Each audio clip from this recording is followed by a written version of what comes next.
Le saint du jour. Aujourd'hui 25 mai, l'Église fête Sainte Marie-Madeleine de Pazzi.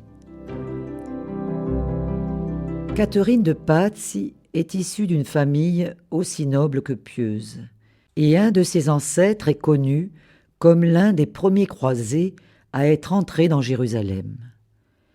Elle mène très jeune une vie de prière intense, sous la direction spirituelle de 2 jésuites, et bénéficie à 12 ans d'une première extase. Elle entre au Carmel à l'âge de 16 ans et prend le nom de sœur Marie-Madeleine. Comme elle tombe gravement malade, elle demande la faveur de prononcer ses vœux et fait profession le 27 mai 1584 en la fête de la Trinité, portée sur une civière. Elle connaît alors de nombreuses grâces mystiques et extases. Chaque jour, après avoir communié, durant 2 ou 3 heures, cela pendant une période de 40 jours. Ses sœurs, convaincues de sa sainteté, notent le récit de ses visions, ce qui représente 5 livres. Le 10 juin 1584, elle vit la grâce de l'échange des cœurs. Jésus prend le cœur de Marie-Madeleine et lui donne son cœur en échange.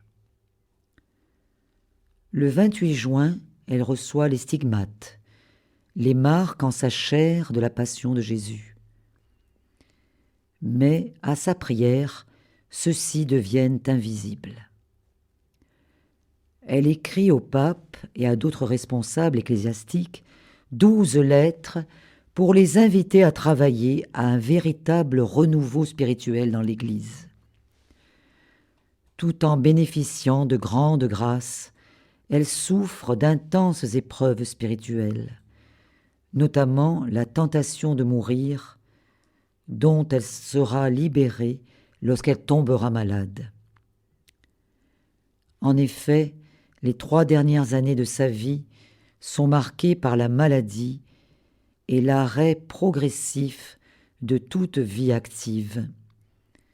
Atteinte de phtisie, elle connaît la souffrance nue pour l'amour de Dieu et meurt un vendredi à 15 heures, âgée de 41 ans.